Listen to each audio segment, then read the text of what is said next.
இஸ்ரவேல் தேசத்தில் நாசரேத் ஊரில் கன்னி மரியாளுக்கும் யோசேப்புக்கும் திருமணம் நிச்சயிக்கப்பட்டது. ஒரு நாள் இரவு மரியாள் நித்திரை கொண்டிருக்கையில் தேவதூதன் சொப்பனத்தில் தோன்றி,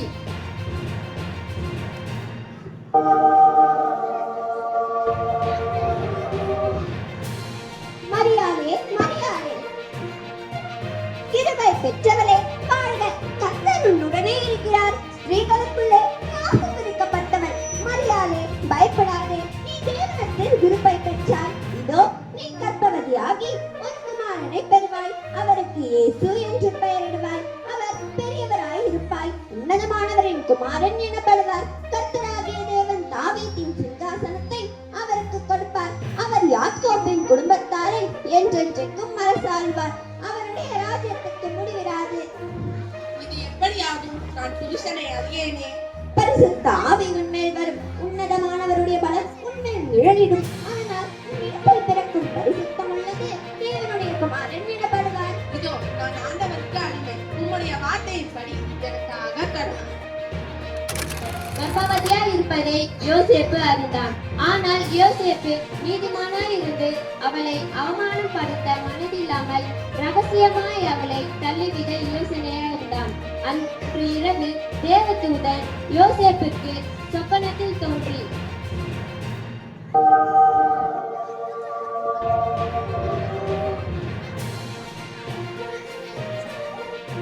யோசேப்பே, யோசேப்பே, தாவீதின் குமாரனான யோசேப்பே, உன் மனைவியாகிய மரியாளை சேர்த்துக் கொள்ள பயப்படாது.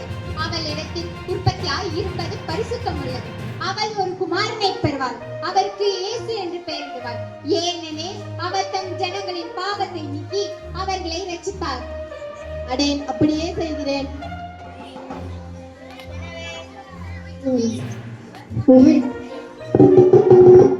எனவே அவரவர் தங்கள் தங்கள் ஊருக்கு சென்று குடிமதிப்பு எழுதும்படி கேட்டுக் கொள்ளப்படுகிறது.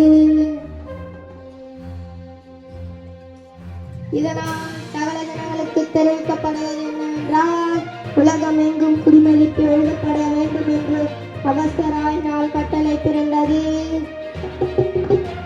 எனவே அவரவர் தங்கள் தங்கள் ஊருக்கு சென்று குடிமதிப்பு எழுதும்படி கேட்டுக் கொள்ளப்படுகிறது. யோசேப்பு தாவீதின் வம்சத்தானாய் இருந்தபடியால் மரியாளுடன் குடிமதிப்பு எழுதும்படி தாவீதின் ஊருக்கு சென்றார்கள். அது மரியாளுக்கு பிரசவ காலமாய் இருந்தபடியால் தங்குவதற்கு சத்திரத்தை தேடினார்கள். ஐயா, இங்கு தங்குவதற்கு இடம் இருக்கிறதா? வாங்கள், என்ன வேணும்? ஐயா, என் மனைவிக்கு பிரசவ காலம். சத்திரத்தில் இடம் உள்ளதா? இடம் காலியாக இல்லை ஐயா.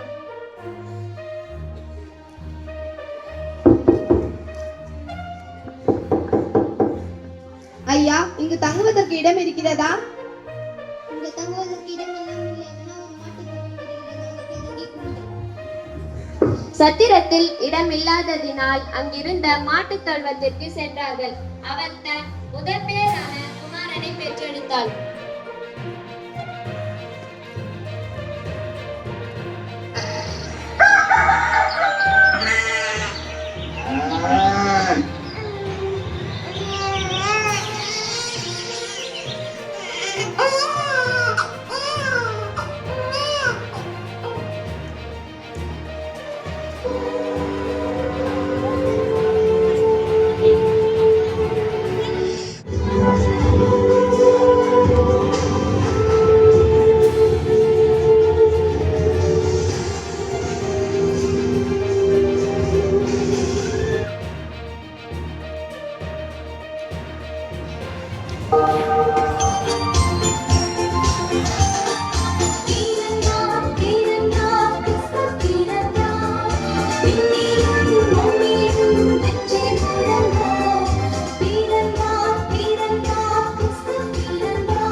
பயப்படாதீர்கள். இதோ எல்லா ஜனங்களுக்கும் மிகுந்த சந்தோஷத்தை உண்டாகும் நற்செய்தியை உங்களுக்கு அறிவிக்கின்றேன். இன்று கர்த்தராகிய கிறிஸ்து எனும் இரட்சகர் தாவீது ஊரிலே பிறந்திருக்கிறார். பிள்ளையை துணியில் சுற்றி முன்னணியிலே கிடைத்திருக்க காண்பீர்கள். இதுவே உங்களுக்கு அடையாளம். யாராவது தீர்ந்து நண்பர்களே, நம்ம ஆடு மேய்க்கணும். அதே மாதிரி சொல்லுங்கள், இதெல்லாம் உண்மையாக்குமா? கர்த்தரால் நமக்கு அறிவிக்கப்பட்ட காரியத்தை காண்போம், வாருங்கள். அவர்கள் அந்த வீட்டிற்குள் பிரவேசித்து பிள்ளையும் அதன் தாயாகிய மரியாதையும் கண்டு தங்களுக்கு சொல்லப்பட்டதை பிரசித்தம் பண்ணினார்கள்.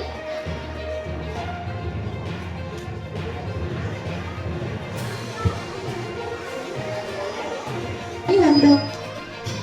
யூதருக்கு ராஜாவா, பிரதான ஆசாரியரே, வேதபாரகரே, என்னிடத்தில் வாருங்கள். கிறிஸ்து எங்கே பிறப்பார் என்று எழுதியிருக்கிறது. பார்த்து சொல்லுங்கள். யூதேயா தேசத்தில் பெத்லகேம் என்னும் ஊரிலே பிறப்பார் என்று எழுதியிருக்கிறது மன்னா. அப்படியா? நீங்கள் போய் பிள்ளையை குறித்து திட்டமாய் விசாரியுங்கள். நீங்கள் அதை கண்ட பின் நானும் வந்து பணிந்து கொள்வேன். ஆகட்டும் மன்னா.